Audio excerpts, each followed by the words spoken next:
Hi, AP Chem students. This is the class video for Thursday, December 10th, 2020. So today we did a stoic and acid-base pair deck. We set up our copper mine, and we had one class where people were in groups and worked on this titration video lab. This is due by Tuesday at 9 a.m. at the latest, because on Tuesday we will have a group lab quiz, kind of similar to the spectroscopy lab quiz that you did. Titration will come back. It will not be on the Unit 5 quest. And just remember the Unit 5 quest. This will be on Monday during Class 2, Monday 12/14, Class 2. Okay, and it will be 3 open response questions, so 3 FRQs. There will be various different kinds of stoichiometry on there.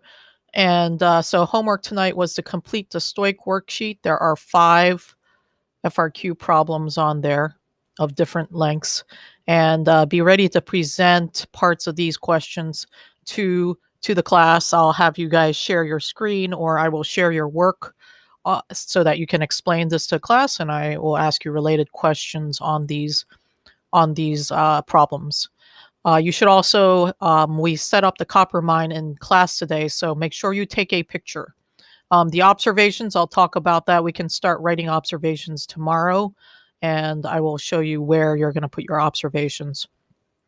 And then finally, these Unit 4 AP Classroom questions are going to be due on Monday, 12/14.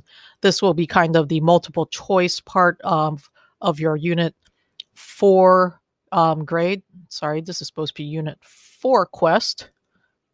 And so these questions, completely open note. You are allowed to collaborate with anybody.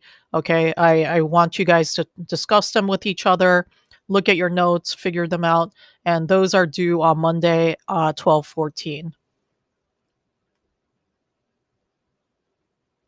So we just shared a little bit about how people are feeling for next year. Maybe not the best question because everybody's stressed out, but also we need to think about how to convert moles to grams, grams to moles, convert between moles and liquid volume, moles and gas volume, pressure to moles. These are things that we all need to know to do some stoichiometry which go beyond just moles.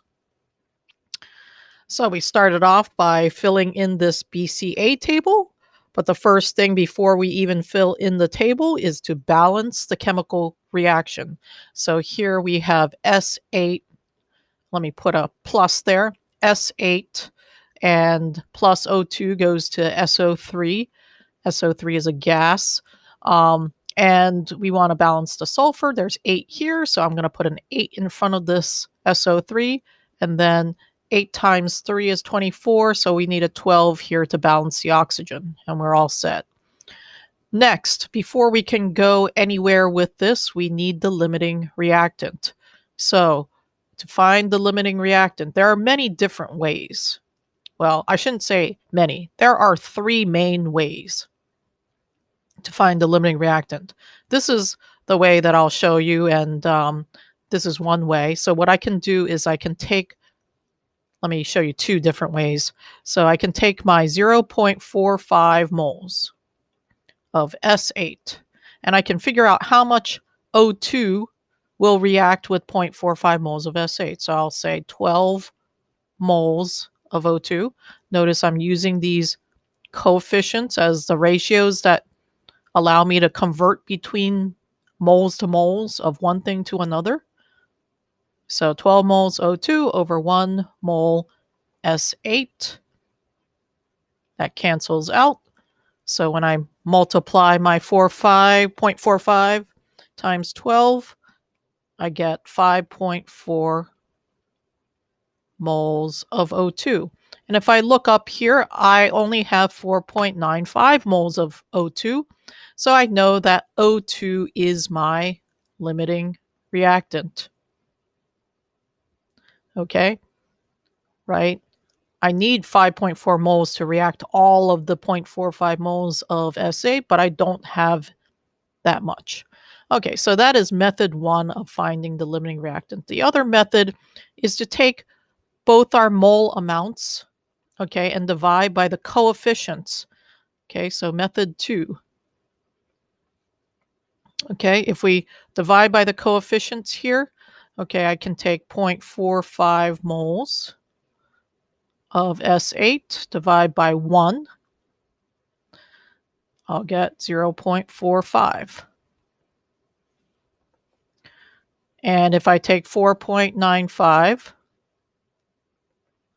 okay, moles of O2 divided by 12, I will get 0.4125. This is a way of just kind of equalizing the moles by their coefficient. And we can see that from these numbers, this number is smaller comparing these these are called equivalents, mole equivalents. And so our O2, as we found out before, is our limiting reactant. Okay, so that's our limiting reactant. Now we can go in and fill in the BCA table. I always need to take my limiting reactant and get rid of it and get 0 at the end. I'm going to go to my S8 first. Here, remember that we took, to figure this out, right, we have to base our change line on the limiting reactant amount. So here, if I take, let me move this up here to find the S8, I can take my 4.95 moles of O2, and to figure out how much S8 I would get, I would take the ratio of 1 to 12, right? 1 mole S8, because I want my moles of O2 to cancel out. 12 moles of O2 cancels out, and I get 0.4125 moles of S8, which I put in here. That's going to be subtracted. Okay, and when I subtract this, I get 0.04 moles of S8. My next, I need to find my SO3. Okay, so for this, let me put the work for this right up here. Okay, hopefully you don't get mixed up by my arrows. Again, we have to start off with the limiting reactant amount, 4.95 moles of O2. I want to convert to SO3, so I put down 8 moles SO3 over 12 moles of O2.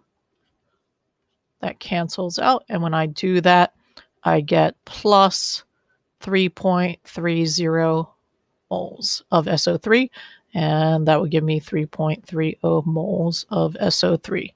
So there, I've filled in my BCA tables, and here are the products. So here's that table again. Let me just put a minus sign here. We now have our BCA table. If the next question is to find the mass of SO3 that is formed, we need to take our 3.3 moles and multiply by the molar mass of SO3. Okay, so to find the molar mass of SO3, we have to take 32.06 plus 3 times 16.00. And when we add those things together, we get 80.06 grams per mole. So I'm going to multiply my moles by my molar mass.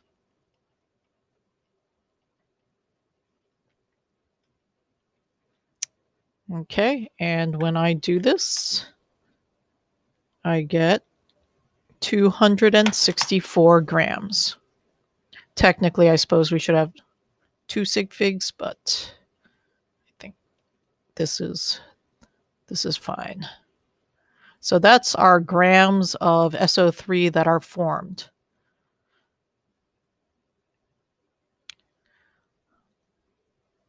That's 264 grams as before. Now, if we need to take this, if the question instead asked for the pressure in the container, the gas pressure in the container, here we've got a 3.3 moles. Fill that in. Remember, this was plus 3.30 moles. We have to take these conditions here and convert our moles into pressure. So here we have 3.30 moles. This was 0. This is 0.04 moles. However, this is solid. This will not contribute to the gas pressure. So to find the pressure in the container, we want to use PV equals nRT. Okay, we're going to solve for pressure. So let me divide both sides by V to get pressure by itself. So I want to fill in my moles here. Multiply by R, the gas constant, which is on your equation sheet.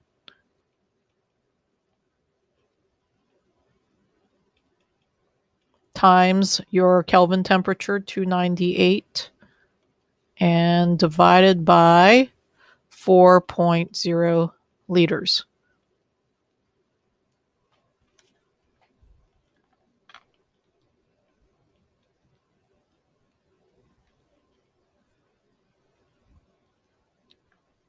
And the answer comes out to 20.2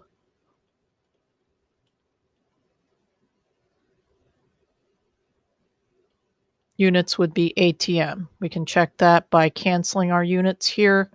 Moles cancels there, liters canceled here, and we have atmospheres left. So that's our pressure of our gas under these conditions.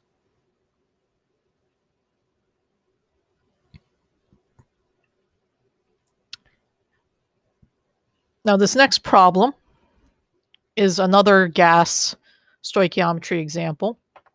So here we have nitrogen gas can be prepared by passing gaseous ammonia over solid copper 2 oxide at high temperatures. The other products of the reaction are solid copper and water vapor. So part A asks you to write a balanced chemical equation. So you got to read this carefully and write down the balanced chemical equation based on that. So here we're going to start off with the reactants, which are gaseous ammonia. So NH3 gas over solid copper 2 oxide. That would be CuO. C copper 2 is 2 plus, oxide is 2 minus, so 1 ion of each. Yields nitrogen gas, right? We're preparing nitrogen gas. Remember, it's diatomic. Plus solid copper, Cu solid, plus water vapor. Water vapor is a gas. So there's our products and reactants. We now have to balance. So if I look here, there's 2 N2s. I need a 2 here. That gives me 6 H's. I'll put a 3 here. 3 oxygens. I'll need a 3 here. And 3 coppers. I'll need a 3 here. Okay, so that's my balanced chemical equation. Part B says if 23.8 liters of ammonia are reacted in a reaction vessel with 90.4 grams of copper 2 oxide at STP. Remember, STP means this is at 1 atmosphere and 0 degrees C or 273 Kelvin, which is the limiting reagent. The other fact that you should probably remember, and this is on your equation sheet, at STP, an ideal gas occupies 22.4 liters. 1 mole of an ideal gas occupies 22.4 liters. That's going to be helpful here. So if we start off by taking 23.8 liters of ammonia and we convert this to moles, right? To get the limiting reagent, okay, can't say this enough. To get the limiting reagent, we have to go through moles. Have to. To do anything with this balanced equation, to figure out how the things react, we have to go through moles. So here, 23.8 liters of ammonia. We know that 1 mole occupies 22.4 liters. We can take this divided by this. Liters cancel out. And we'll get 1.06 moles of NH3. Okay, that's how many moles we have. Now let me find the moles of my copper 2 oxide. So 90.4 grams CuO times 1 mole of copper 2 oxide. The molar mass is 79.55 grams. And I divide that out, 1.14 moles of CuO. All right, so we're not done yet. We got to figure out which one of these is the limiting reactant. What I'm going to do here, I'm going to take my NH3 moles, okay, and I'm going to figure out how many moles of CuO will be needed to react with it. So I can say times 3 moles CuO divided by 2 moles of NH3, right? Because it's a 3-to-2 ratio. We're trying to find CuO, so that's on top. And then when I multiply that out, I get 1.59 moles of CuO, copper 2 oxide. And if I look over here, I compare these two, I don't have enough CuO. So CuO is the limiting reactant. Okay, so here is my limiting reactant.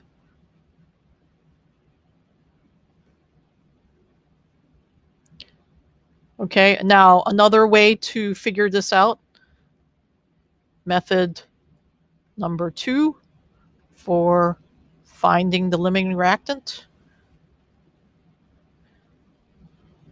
Okay, I could just have taken the 1.06 moles of NH3 and divide by the coefficient here, divide by 2. That gives me 0.53 moles. This is a method of equivalence. So 1.14 moles of CuO, divide that by 3, and I get 0.33, I believe, something like that. 38 maybe. Okay, maybe I'll do this out instead of relying on, 0.38 moles. So you can see here, this one is smaller, okay? So CuO right here, this is my limiting reactant.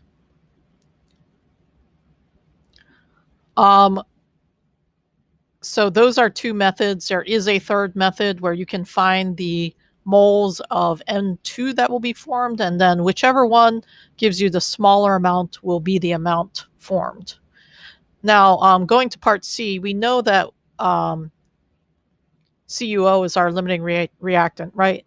In part C, we want the liters of N2. So before we can get to liters, we've got moles of CuO.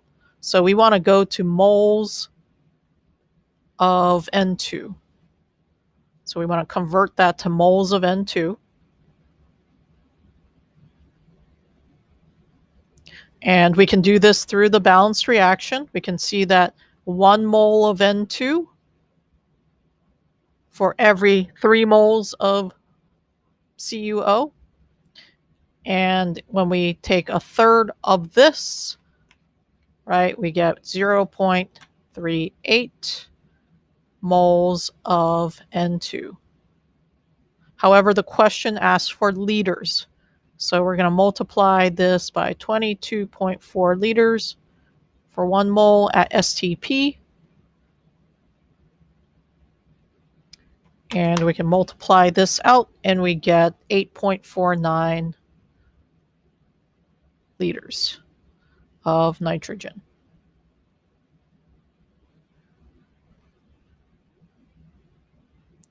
Now here we could do this using a mole table as well.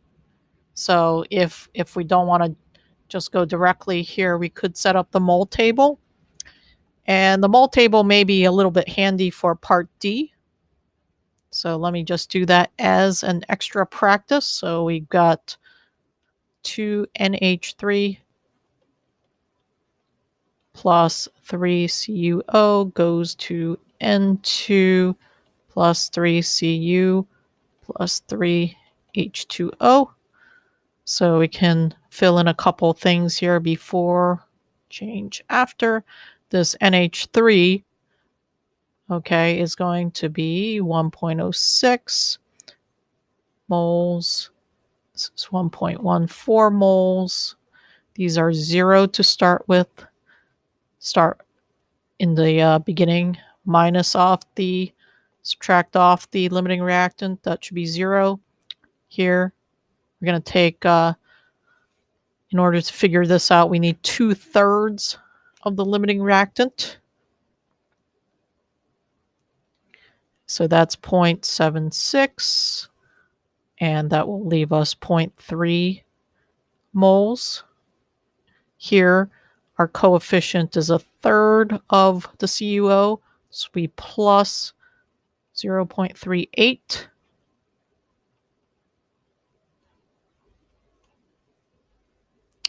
Okay, here the coefficient is the same as the CuO, so plus 1.14.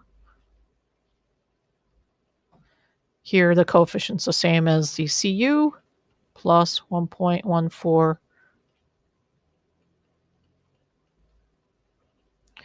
And there's our BCA table. This is kind of handy for part D. You could just estimate the amounts, but having this chart and looking at this after reaction line will help us with draw a particle model of one possible representation of the species remaining after reaction. So to draw this out, let me make a box. Right, we've got 0.3 NH3s, 0.32, and this is just a possible representation. We can see that these amounts have to be equal. So the solid copper, let me say that this is equal to copper. So if I put in here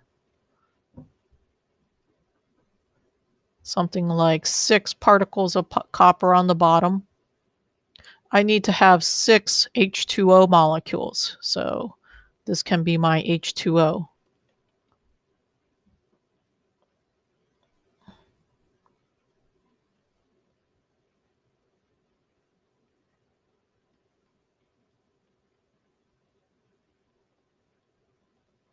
Okay, so then my N2 is about 1/3 of the Cu. Well, not about, exactly 1/3. So let's use blue for N. So we need 2 N2s. And then my NH3 is a little bit less than the N2s. I'm just going to estimate this as 2 NH3s. Okay, remember it says a possible representation. Since we're with moles, we're not going to be able to get it exact unless we draw a lot of particles. And that would be one possible representation. There are plenty of others that would satisfy the relationships here and the numbers. Okay, example 4, another gas stoichiometry problem. We've got wax being combusted here. And it says if you have 185 grams of wax burning, how many liters of oxygen gas were used up? So here we have 185 grams of one reactant. We want to find the amount of the other reactant, and they give us some gas conditions here. So when you see gas conditions, you should probably think ideal gas law at some point. Okay, so let's start off by getting our moles so that we can use this balanced reaction to convert the wax to oxygen. So we take our 185 grams of C22H44, divide by the molar mass of that, which is 308.66 grams per mole. And we get 0.599 moles of C22H44. Okay, so then once we have that, we want to convert to oxygen. So I can convert to oxygen by using the ratios in the balanced equation. So moles. That's how much wax we have. So for every 1 mole, we get 33 moles of oxygen. We want that on top because that's what we're converting to. We burn 1 mole of C22H44. And so when we multiply that out, we get 19.8 moles of O2. Okay, used up. That's how many moles were used up. However, they are asking for liters. Okay, so we've got to use PV equals nRT. We're not at STP here. These are not STP conditions. We want to find liters, which is volume. So let's get volume by itself. And I'll put in my moles for N. Put in my R.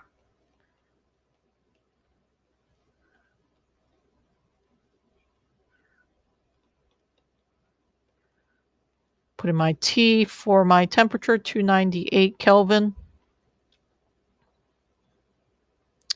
Over my pressure. Here, 101 kilopascals. There's a conversion between kilopascals and ATM. 101 kilopascals is 1 ATM, about. And we need ATM because that's what's in our gas constant. So we want to cancel out our units here and check. Yep, we're going to get liters. And our number of liters is 483 liters. All right, so that's our liters of oxygen gas used up. So our next problem, example 5, connects to molarity and solutions. So in this problem, the problem reads, a sample of 70.5 milligrams of potassium phosphate is added to 15.0 milliliters of 0.05 molar silver nitrate, resulting in the formation of a precipitate. So first part, A, asks for the molecular equation for the reaction. So my first step is to write a balanced chemical equation. So I try not to use this terminology because not everything in a reaction is molecular, but this is just the balanced equation. So that's what we want to write first in A. So in A, we want to start off with our reactants, potassium phosphate, K3PO4, plus silver nitrate, which is AgNO3. And we're going to react this, double replacement. Let me put in the charges to help. Okay, and we can see that we get Ag3PO4 plus KNO3. Let's put in our states of matter because we need to figure out what our precipitate is. So group 1, potassium's in group 1. Group 1 salts are aqueous. This is nitrate. Silver nitrate is aqueous. That probably is the precipitate. And if we look here, group 1 salt plus a nitrate salt, this is aqueous. So this silver phosphate must be the precipitate. The other thing I want to do is make sure this is balanced. Looks like 3K, so it looks like we need a 3 here, and 3 silver, so it looks like we need a 3 here. Okay, part B says, what is the limiting reagent for the reaction? So in order to do this, as always, we need to find the moles of our reactants. So here we've got 70.5 milligrams of potassium phosphate. So I hope this is not going to confuse you too much, but I'm going to use millimoles. So I'm going to take my milligrams and divide by the molar mass of K3PO4, which is 212.27 grams per mole. And we can see that the grams cancel out here, but the milli doesn't. So we'll end up with 0.332 millimoles of K3PO4. Our other mole amount, our other reactant amount, is 15.0 milliliters of 0.05 molar silver nitrate. Recall that if we take our liters times our molarity, which is moles per liter, we will get our moles. Okay, so molarity, also remember big M stands for molarity. So here, if I take my 15.0 milliliters of silver nitrate, multiply it by my molarity, 0.050 moles per liter. I like to write molarity as moles per liter so that the units cancel out. Again, here we're going to get millimoles because this milli doesn't cancel out. We'll get 0.75 millimoles of silver nitrate. Okay, so now we've got to figure out which of these is the limiting reactant. Okay, so I'm going to just look at this. I'm going to take this amount and find how much silver nitrate I should have to use this all up. So if I multiply by 3 moles AgNO3 over 1 mole K3PO4, this times 3 comes out to 0.996 moles of AgNO3. Guess what? We do not have 0.996 moles of silver nitrate, so this is my limiting reactant. That's my LR. Okay, so in part C, we want to find the theoretical yield in grams of the precipitate that forms. That means we need to do some stoich. So let me do this as a BCA table. Let me set this up. K3PO4 plus 3AgNO3.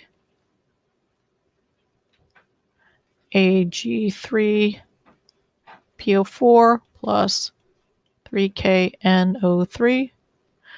All right, I'm going to put my mole amounts in here. I know that my limiting reactant is 0.75 millimoles.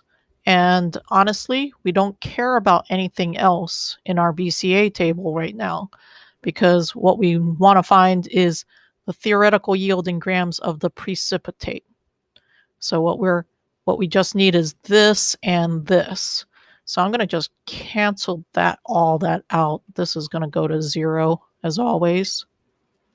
But we want to figure out how much precipitate forms. So this initially is 0. Again, this we don't care about either.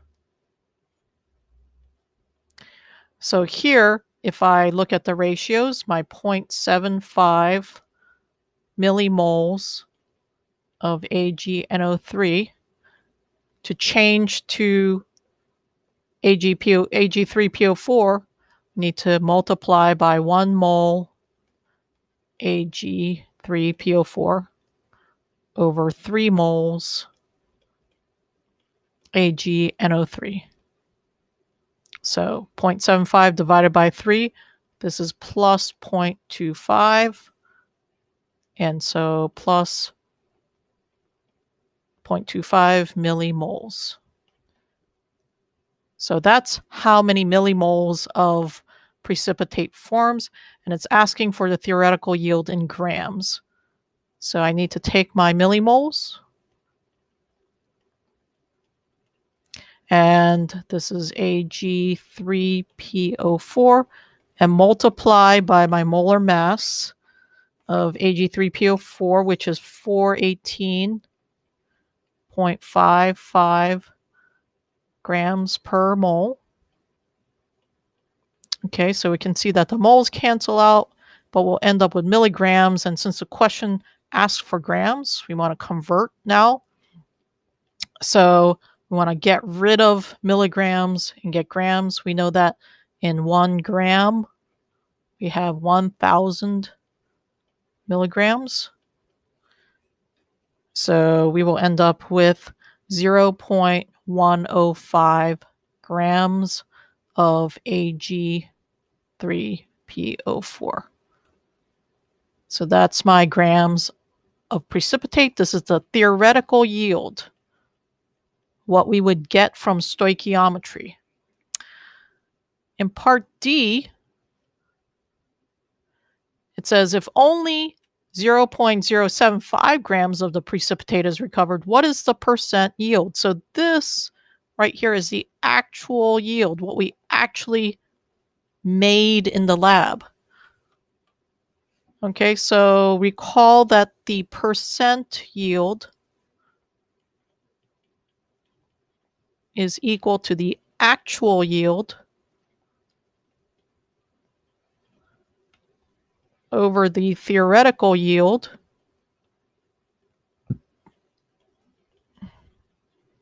times 100%.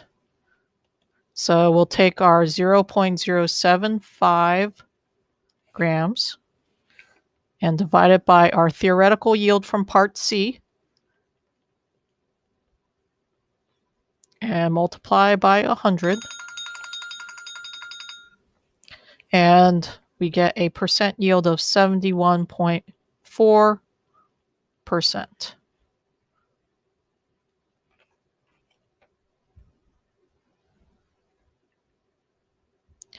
And then if we continue on here, it says, what is the concentration of ions that are left in solution? Now, if I had read ahead, it would have said, oh, that would have been useful to have these filled in for my BCA table.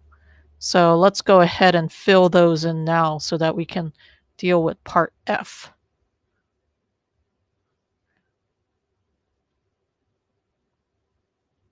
So in part F, they're asking for a concentration of ions left. So with K3PO4, we started off with 0.332 millimoles. Here, we're going to, same coefficient as the Ag3PO4, so that would be minus 0.25 millimoles. That will give us 0.08 millimoles left of the K3PO4. And over here, that's going to start out as 0, but it will be plus 0.75, same coefficient here.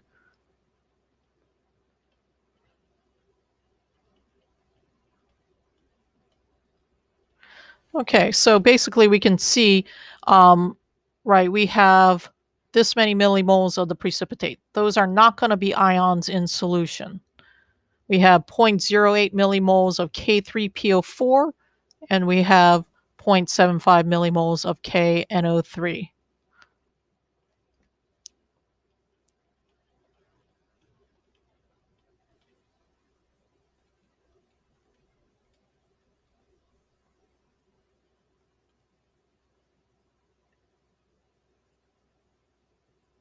.75.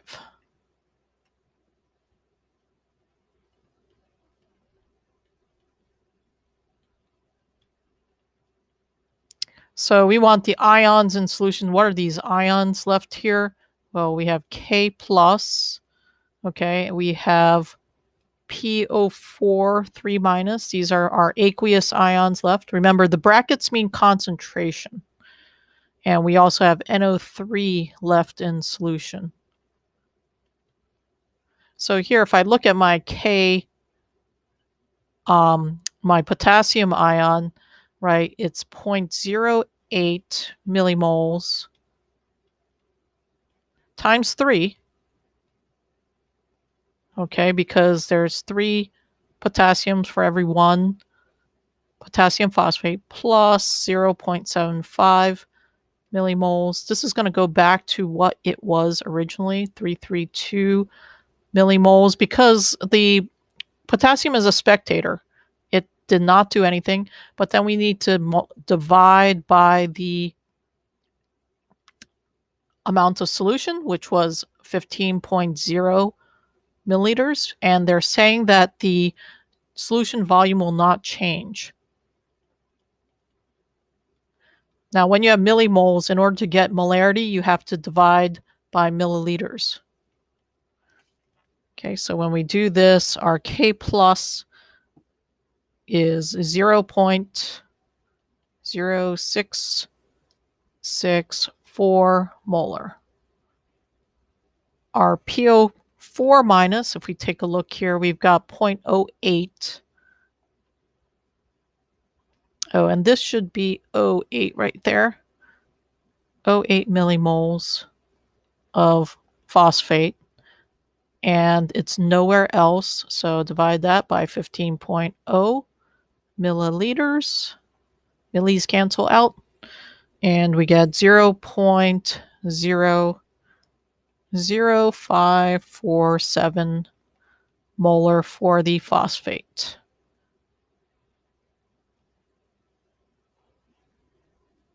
Finally, for the NO3 minus, 0.75 millimoles of nitrate over 15.0 milliliters.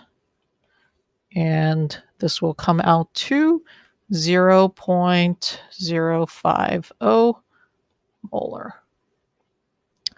And as you can see, that did not change from what it was initially, because again, it is a spectator ion. It does not participate in the reaction, so its concentration should not change unless there was a change in solution volume. If that was the case, then this concentration would not be the same. Okay, so then a molecular representation for part F. We'll just draw a very basic one here. On the bottom of the beaker, there should be silver phosphate. So something like this, Ag plus, phosphate here, another Ag plus, maybe put an Ag plus right here. Okay, so something like that, that's the precipitate. Then we also have K plus ions. We can see that the concentration of the K plus is a little larger than the NO3. Okay, but we should have both of these ions in solution. We also have our PO4s. Okay, and we should probably add some ions to balance out the charges here. Some K plus ions. So our particle diagram would look something like this. Okay. This is not exact molar ratios. This is just a particle representation of what is left in the beaker in the solution.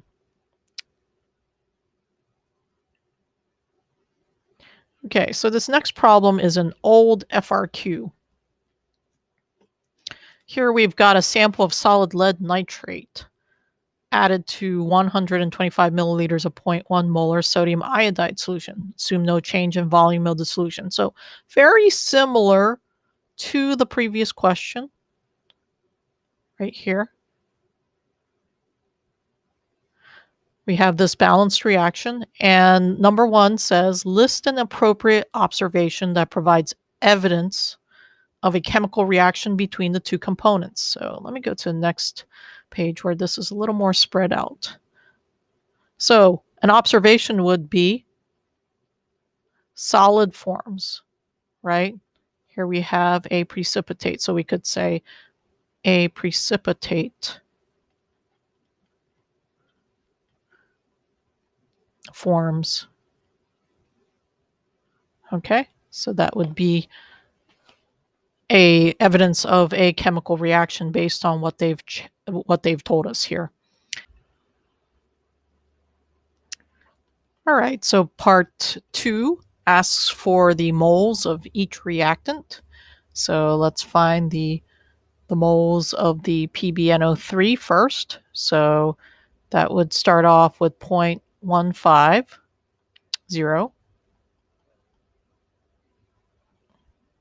grams of lead nitrate, PbNO3 taken twice, and we're going to divide by the molar mass of lead nitrate, and the molar mass is approximately 331 grams per mole, and we would get 4.53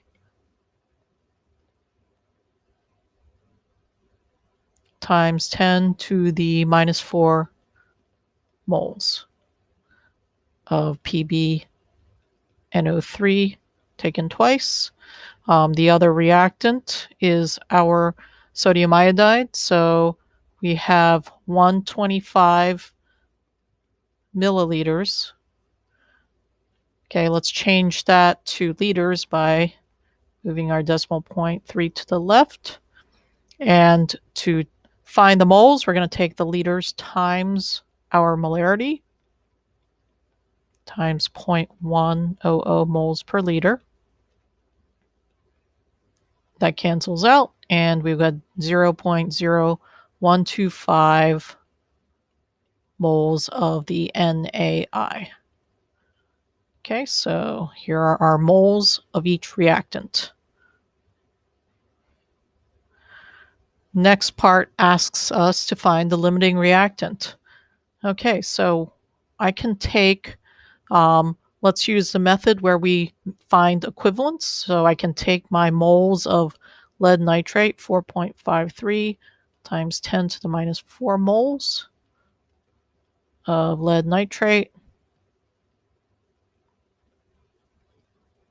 And I can divide by my coefficient here, which is just 1. So that will give me 4.53 times 10 to the minus 4 moles. An equivalent amount for the sodium iodide, we'll start off with the 0.0125 moles of sodium iodide. Divide by the coefficient of sodium iodide, which is 2. Okay, that's going to give us 0.00625 moles. So taking a look here, the smaller amount is going to be my lead nitrate right here. Okay, so this is my limiting reactant. And this would be sufficient calculations to support choosing this as my limiting reactant. And of course, there are other ways to figure out the limiting reactant. This is just one way. All right, and then it says, what's the molar concentration of NO3 in the mixture after the reaction is complete? So taking a look up here, notice that the net ionic reaction, okay, is, oh, and for some reason this is solid. This should not be solid. This is aqueous right here. Notice that NO3 is a spectator ion, right? The solid that's forming is PbI2. So those ions will change in concentration. But the NO3, whatever it started out as, is going to be the same at the end. Okay, so I'm just going to write here initial NO3 concentration. Remember, these brackets mean concentration equals the final NO3 concentration. The moles of NO3 do not change because it's just a a spectator ion. So if we look here and figure out the moles of NO3 initially come from the lead nitrate. So we can take my 4.53 times 10 to the minus 4 moles of lead nitrate, but notice there are 2 nitrates for every 1 mole of the lead nitrate. So that'd be 2 moles NO3 for every 1 mole PbNO3.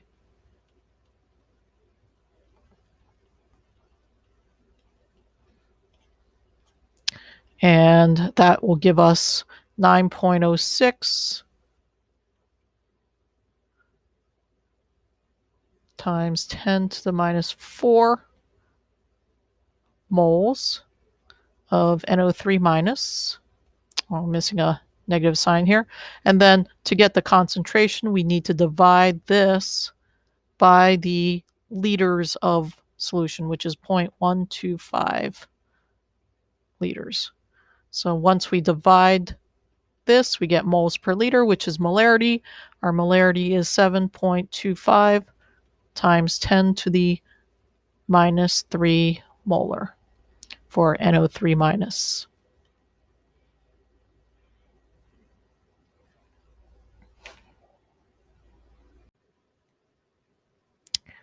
So in part 5, the question asks to circle the diagram below that represents the results after the mixture reacts as completely as possible. Explain the reasoning used in making your choice.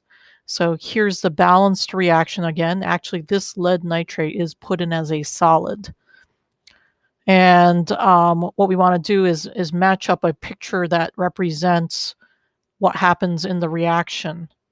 So first of all, if we take a look here, right, in our reaction, we get a solid, we get a precipitate. So our picture, okay, one of these diagrams has to have a precipitate. This one has no precipitate, so immediately we should rule that out.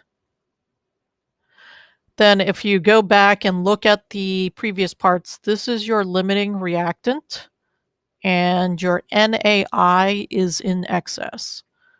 Your NO3 minus and the Na plus are spectator ions. Okay, so you should definitely have NO3 minus in your picture. You should have Na plus in your picture because they're spectators and they do not change throughout the reaction. So let's just check that all 3 of these have Na and NO3. So, if we look at the last picture, there is no NO3 minus in here. So this cannot be the correct answer. Next, if NaI is excess, then we should have some Na left over, Na plus left over, and I minus left over. So let's make sure. And if we look here, this second picture has no I minus, so that cannot be the correct choice. Then if we look at these 2 things, we've got I minus, NO3 minus, Na plus. That's looking really good.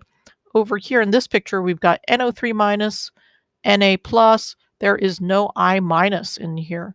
So that can't be true. And also there's Pb plus 2.